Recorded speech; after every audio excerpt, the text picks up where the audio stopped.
Welcome to Beyond the Pod, presented by SodaStick.com. Brunette, he moves, Brunette back in, he scores! Minnesota has upset the Colorado Avalanche! Andrew Brunette, the game-winning goal!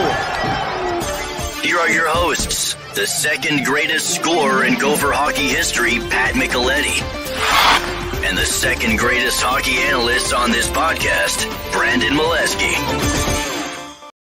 Hello and welcome to another episode of Beyond the Pod. I'm Brandon Mileski. Along with me is Pat Micheletti, as always. Hi, Patrick. How are you? Hello, Brandon. Good to see you.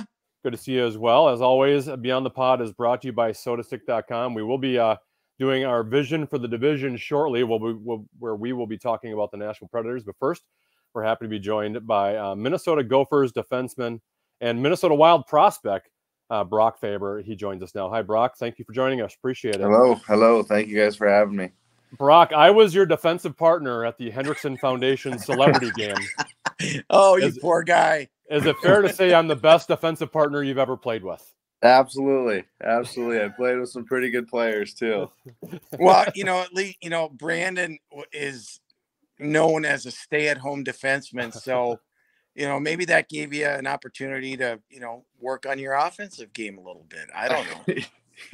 Pat, you clearly didn't see the game. He had to cover for me the entire time. So he couldn't jump up in the offense because he had to back me up all the time.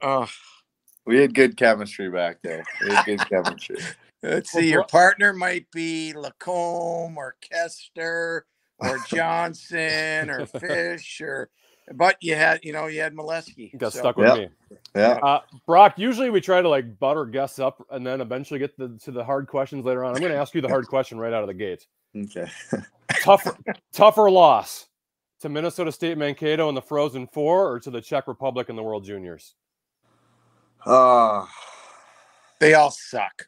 I mean, it's tough. I mean, obviously Mankato was the season ender with the Gophers. And obviously I am a kid who loves the Gophers. I grew up watching the Gophers, wanting to play for them. And obviously USA Hockey is kind of the same deal. I feel really strongly about USA Hockey. And, every time I get to wear that USA jersey, it's, you never know if it's going to be your last. So, yeah, I mean, I'd say they're equally as bad. They both suck, and hopefully we won't have to experience those again. But yeah, both tough. Let's go back and look at last season. You guys were primed to get to the Frozen Four. Had a great year, good chemistry, all of that. Mm-hmm. I think we all know it's really hard to win championships. It's really, really mm-hmm. hard. That being said, you decided to come back. You're going to be the captain of this team. I mean, we all reflect after a loss what we could have done differently, and so let's not look at it as one game. When you being the captain now, have you thought about maybe we need to do something maybe a little bit different, whether it be preparation or whatever the case may be? How much have you thought about, I'm the leader of this team now. What do I have to do to help get us over the edge? Yeah, I mean, I think there's kind of a lot, obviously, that could go into it. Obviously, you want to change the outcome of the game. But, yeah, our coach always says the game's always, the games we play, they're already, someone's going to win or lose. It's already kind of set in stone the mm-hmm. morning you wake up. And that comes with preparation, I think. And, another term that Coach Lehman has used the past few years at World Juniors is play your best when it matters most.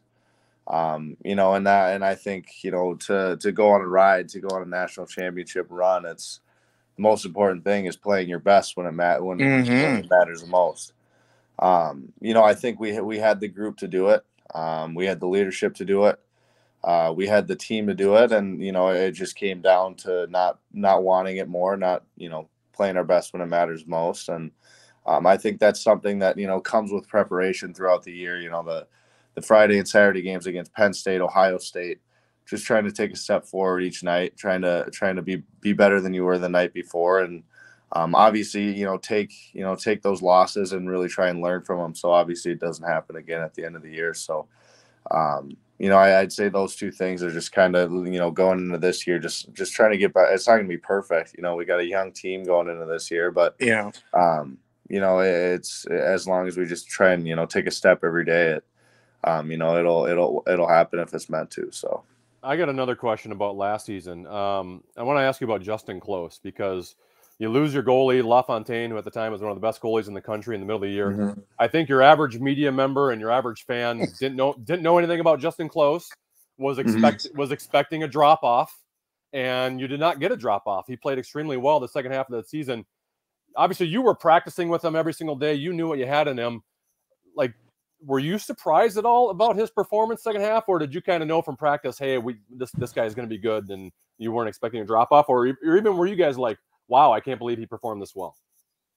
I mean, yeah, it's I think for us it was obviously tough seeing Jack go. He's a tremendous kid. He's a tremendous goalie. But we knew what we had in closer. He came to the rink every day, prepared like he was playing that weekend every single time since I've been here, since the start of my freshman year. So we knew, when he got the call, when he got the nod, it was no surprise to us that he was playing the way he was, because, like I said, it's all about preparation, and he was prepared, more than anyone. So definitely special story for him, and, a great guy in the locker room, a leader in the locker room, and someone that, we really do look up to in the way he prepares and the way he works. And, he's going to be, huge for us and tremendous for us going forward. So. You guys have, a good core group coming back, really, really good core group coming back, and, a bunch of freshmen coming in. One I want to talk about, one you played with at the junior tournament, Logan Cooley, 3rd pick overall. The excitement around him is pretty high. What can you tell us about his game? Yeah, I mean, he does a lot of things that, I couldn't even think about doing. Just obviously tremendously skilled. Yeah. But, you saw kind of a side of him. I did, at least at the tryout, and, he's getting a lot bigger. He's getting a lot stronger, and, he works too. And, he's not, the 3rd overall pick just, based off skill. He works hard, and, he throws his weight around at times. He wins puck battles, and, I think obviously him and Nyes are going to be pretty special to watch together next year. But yeah, he's a really special player. He's a great kid, and he's gonna be fun to watch in a Gopher uniform. That's for sure. You've already made that jump from the national team up to college hockey with Logan, and you got a lot of good young players coming in, a lot of players that were drafted highly. What's kind of your advice for what's the hardest part about jumping into college hockey in year one? Yeah, I mean, it wasn't a crazy hard jump, because obviously those guys have played college hockey games. Yeah. As did I when I was there. I would say just finding consistency on a nightly basis was kind of the hardest thing for me my freshman year.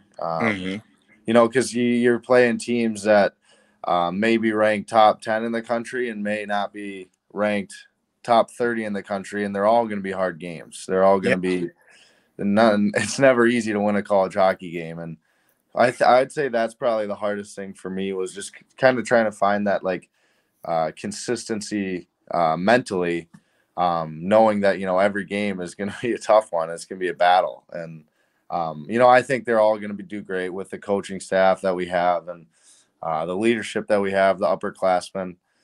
They'll fit in greatly, and I think they're going to step right in and make a huge impact for us. So. You decided to come back. You certainly, at least in my opinion, I think I've told you this, I applaud your decision. It's never an easy decision when you have people pulling at you, and the money's out there, and everything involved.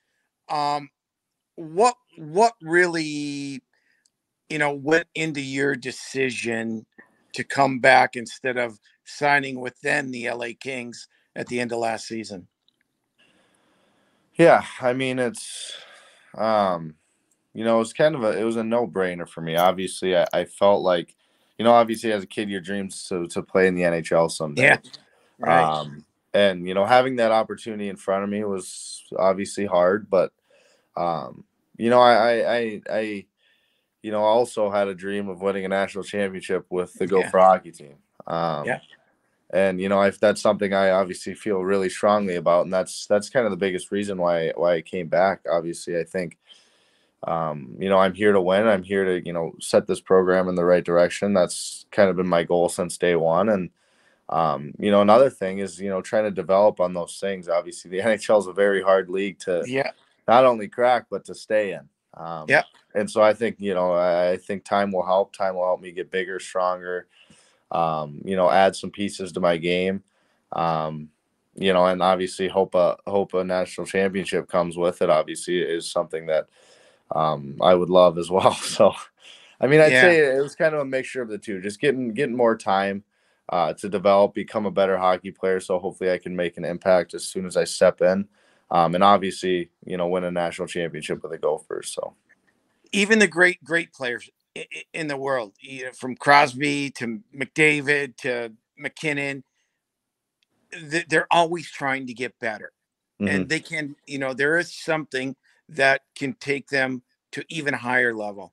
When you look at your game, what are some of the things that you think you need to work on to or improve, or you want to add, like you said, to your game to, you know, be even more successful at the next level? Yeah, I mean, I do want to add a little bit of more offense to my game. I think, you know, it's kind of a broad term, obviously, but Yeah. I want the puck on my stick a lot more. I want to be able to control a game more with the puck on my stick than I do right now. Because obviously the defensive side of my game is what's going to take me to that next level and keep me there. Yep. Um, and that's what obviously that's what helps teams that I play for. That's what helps the team most is when I'm playing that shutdown role and defending the way I do.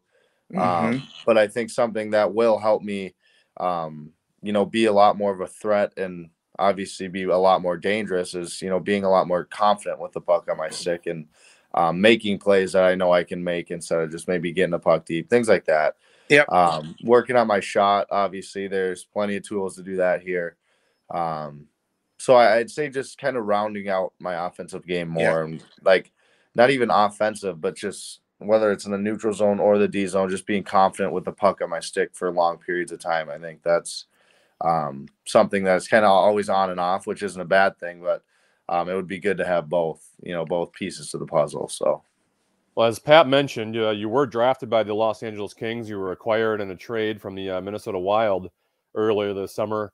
Where were you? What were you doing when you heard the news? And what was your reaction to be traded to your hometown team? I was doing an essay. I was sitting on my couch right out there doing an essay. I had my phone across the room because it's always a distraction when I'm trying to do homework and just kept buzzing and eventually I picked it up and it was Rob Blake. He told me the news and then, you know, the rest was kind of history. I mean, the laptop was definitely not open the rest of the day. So What was your reaction? I was shocked. Immediately I was shocked, but called my dad and I go, Dad, I think I just got traded to the Wild. And he goes, what are you talking? He didn't believe me at all. But yeah, and then I obviously kind of started to sink in that day, and then it was pretty special to share that with my family, obviously, and obviously, I love the LA Kings organization. They did so much, put so much time into me and trying to develop me to get there, and you know, getting to know my family, things like that. But obviously, I'm also super pumped to be a part of the Wild organization as a mini born kid. So Yeah. Well, I tell you, you know, to acquire a good player, you have to give up a good player, and obviously, you know, I bet you, I'm sure it was a difficult call on the LA Kings part to give you up. But you know, you're here now, and you know, that's great for the Minnesota Wild. Absolutely. Thank you. Brock, growing up in Minnesota, who's your favorite Minnesota Wild player of all time? I've gotten asked that question a lot. Oh, sorry. No, not a bad thing, but I give a disappointing answer every time. I can't say one. I mean, I have obviously the Parise and Suter days. I think we had both their jerseys in the house. Watched them all the time. Obviously you guys saw the picture of, I'm sure, with me celebrating with Kirill and he's scoring and I'm celebrating. Obviously he's pretty fun to watch too. I try and play a lot like Brodeen, the way he plays the game. So there's a lot of different reasons to like and love a lot of the guys that I grew up watching. So I know it's disappointing, but I can't give you one. Okay, so you're on the other side of the glass, and I mean, do you ever look at that picture and say, I'm going to be playing with him pretty soon? I mean, it's crazy to think. I mean, is it just weird to even think, It is, because, I was there it was Ben Myers. It was his debut. Yep. So, and obviously I'm rooting for Benny, but I'm also a Wild fan. Right. So Kirill scores right in front of us. What are we not going to stand up and pound the glass? So yeah, I mean it's crazy to think, and then obviously it's I hope to be there. Obviously defending him in practice, getting to play with and against him, it's crazy, and it hasn't really even processed yet. But like I said, I do hope to be there soon and do what I can for that program or for the Wild. So that I don't know if I joke about it, laugh about, cry about it. The college hockey season is insanely long, and yet you only play 40 some odd games. Talk a little bit about, I mean, you guys are on the ice now. You'll start up, pretty soon, your first games, October 1st or whatever. How do you try to, get through that long of a season? Because you go really from now until, next April. Yeah, I mean it's it's a long period of time, but I mean it's 40 games, and obviously you're playing 82 in the NHL season, so it's I mean it's plenty of rest, it's plenty of time to recover, and you think about a long season like that gives you a lot of time to develop in practices and off days and things like that, because there's a lot of them. Yeah. So I think there's that it's honestly a really good thing for a lot of guys on this team. We're able to lift, we're able to get bigger and stronger, able to work on some things after practice, shoot pucks, things like that. Sometimes in the NHL season you might not get that time, and you're flying here, flying there. So I think it's obviously it is long. And recovery and rest is super important throughout a college season, but also it gives you time to really develop into the player you want to be. So how does playing in a World Junior tournament in August affect your off season in terms of your preparation? I'd have to imagine out of any year going into a season, you're probably feeling on top of your game right now, but before training camp starts. Yeah, it is different. Obviously I haven't really lifted in a month. We were skating every day. We didn't really have any lifts. We were just kind of working on getting back into that game shape as quick as possible. So that's a lot different. At this time of summer, you're doing your skill skates 3 times a week, just trying to get your better in that aspect, and getting stronger in the weight room. And it's the complete opposite. We were doing battle drills and flow drills and for a month, which I mean, it's different, but I think it's awesome. I feel like I'm really back in shape right now, in game shape. I could start right now, which is obviously really nice. And then now just the rest of the summer, trying to get back into lifting and do what I can the rest of summer before the season. So, Brock, really appreciate your time. It was great to talk to you. Thank you for publicly acknowledging that I'm the best defensive partner you've ever played with. And don't quote me on that. Good luck this season with the Gophers. We'll see you soon. Thank you guys. All right. All right. Minnesota Gopher defenseman Brock Faber and Minnesota Wild prospect. Before I chat with you, Pat, I want to talk about SodaStick.com, the sponsor of Beyond the Pod. Go to sodasick.com to get your original Minnesota sports inspired goods. If you haven't seen the stuff yet, you got to check it out. Right now, they have the Minnesota Fighting Saints design going. They also have the Beauty League going. All their apparel screen printed here in Minnesota on super soft, super comfy shirts. You're going to love it, and we're going to hook you up with 15% off your next order. So use the code KFAN for 15% off. That is sodastick.com, original Minnesota sports inspired goods. Use the code KFAN for 15% off. Pat, as always, we are going to continue our Vision for the Division series. Right now, for this week, we are going to be talking about the Nashville Predators. We've already talked about the Chicago Blackhawks and the Winnipeg Jets, so you can go back to our previous podcasts if you missed those. But I think Nashville had a decent season last year, Pat. They made the playoffs. They went 45-30-7. They had 97 points. Like I said, they were a wild card and made the first round of the playoffs before being eliminated. What are your thoughts on the Nashville Predators heading into this season? Well, first of all, I think David Poile is a terrific general manager, and he finds a way to keep his team relevant. And a lot of people, and we had Bill Guerin on last week, and he thought Nashville did some nice things. And I agree. They did some nice things. They get Ryan McDonough, to solidify their decor, and Niederreiter and a few guys.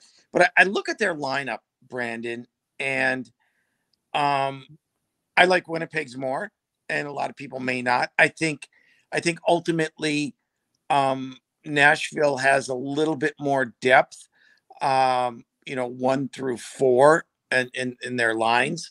But if I'm looking at their projected second line, I'm looking at Mikael Granlund, Nino Niederreiter, and Eli Tolvanen.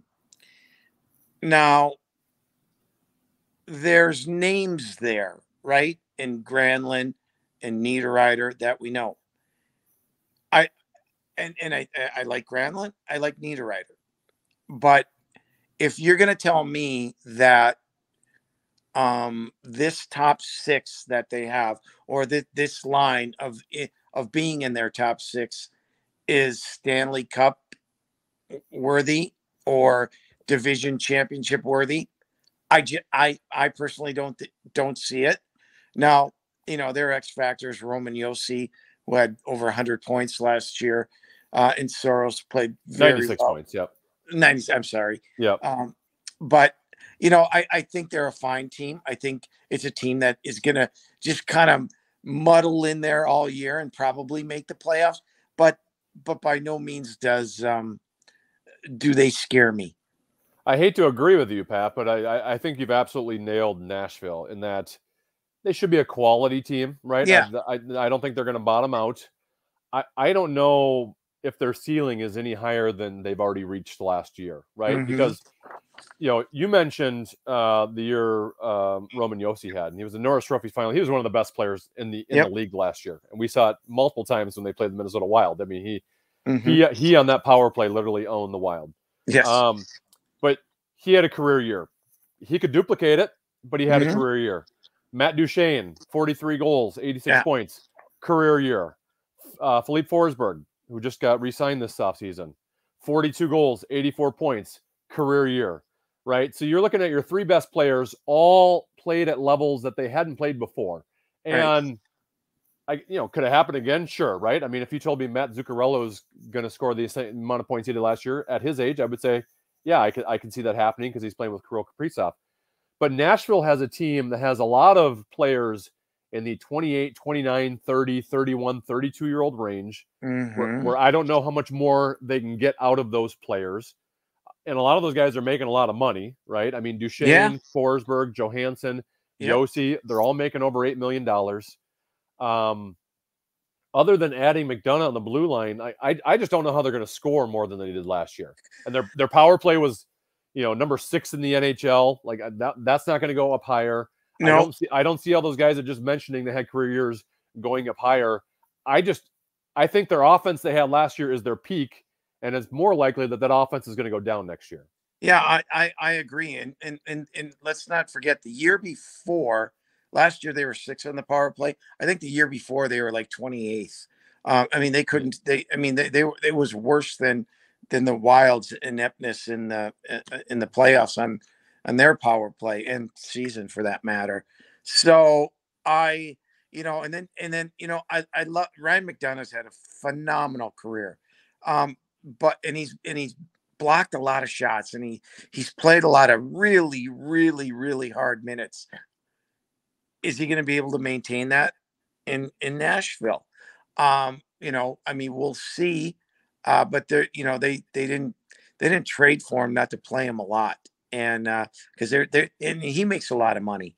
So, A, they can't afford any injuries. B, I don't know. We were talking about Nino Niederreiter when he was here. They got rid of him because they didn't want to play him on the 4th line, even, or they didn't want to pay him to play on the 4th line. And that's where he would have been slotted on their 2nd line. I just don't see it. But we'll have to see how it all plays out. Yeah, you've already mentioned their 2 kind of big acquisitions during the offseason. They acquired Ryan McDonough from the Tampa Bay Lightning. They signed Nino Niederreiter to a 2-year, $8 million contract. Their blue line with Yossi, McDonough, Matthias Ekholm, you got a pretty Faber, quality top 3 or 4 there. As you mentioned, though, Nino is a guy that he can be a middle 6 guy. I don't know if I want him in my top 6, and They might have to depend on him in that role. Another Minnesota connection, they traded Luke Cunnin this offseason to the San Jose Sharks. If you remember, the Wild traded Cunnin to Nashville. They got Nick Bonino. Mm-hmm. They got 2 draft picks in the Rossi draft, one of them being the Kustendinov pick from Russia. So I think we're going to look back and like that trade for the Minnesota Wild. No question. In terms of prospects, Scott Wheeler has them ranked as the number 12 prospect pool. And let's face it, they're going to need their prospects to emerge because, as I mentioned, Pat, all of their best players and all of their big money makers are 29, 30, 31, 32 years old. And my fear, if I'm a Nashville fan, is they're going to have a team that's a borderline playoff team for the next 2-3 years, and they are going to drop off because they don't have the 24-year-olds, 25-year-olds, 26-year-olds that are able to step in and take over someday. That's where they're having issues. The one prospect that I'm well aware of on their team is the Russia goaltender, Askarov, who the Wild tried to trade in that draft to be able to draft him. It was the year the Wild got Rossi. Askarov went a couple picks behind. The Wild tried to get back up to make that selection. They ended up not getting him, and then they drafted Jesper Wallstedt the following year, which that looks like a pretty good pick as well. Yeah, because Johansson is getting up there in age now. Forsberg is still young enough. Not the youngest guy in the world. Matt Duchene is a wild card, right? I mean, he's getting up there in age. He doesn't have the speed and skill that he used to have. Still has the hands, and had a great year last year. But to expect him, to hit 43 again, I think it's going to be awfully difficult. And you're right. When you're talking those type of players, and even Granlund, right? He's getting up there, and you just don't put young players in roles of a top 6 and power play and everything right off the get-go. I mean, it takes time, and so it'll be interesting to see what happens in Nashville if they keep on signing the Niederreiter types or trading for the McDonough types just to stay relevant. And that's where you say, okay, do we do what Chicago's doing and what Pittsburgh has done in the past and all of that and not tank, but just take your lumps and try to rebuild. It'll be interesting in Nashville because they're not set up for that right now. Yeah, their top 4 guys are taking up 41% of the cap this year. So they got a lot tied up in 4 guys. It's insane. Yep. Last Nashville topic, goaltending. UC Saros, pretty decent year last year. 38, 25, 0-3, had a 2.64 goals against average and a 918 save percentage. I don't think he's one of the best in the league, but he had a quality season last year. He's got to stay healthy. I mean, that's going to be a big key for them. Like for every team, right? But yeah, but for Nashville, he's got to carry the load, and he was hurt in the playoffs. So when they needed him to play in the playoffs, he was out, and so that's going to be a big factor, as it is with every team. All right, final topic before we move on to Stick Taps, Pat. The biggest news over the last week. I can't believe it. We waited till mid-August for this to happen, but Nazem Kadri finally signs a deal, 7 years with the Calgary Flames. I'll tell you what, after Calgary loses Johnny Gaudreau to Columbus, Tkachuk kind of forced his way out. For them to kind of salvage this offseason with Huberdeau and Kadri, kind of best case scenario when you look at the two guys they lost.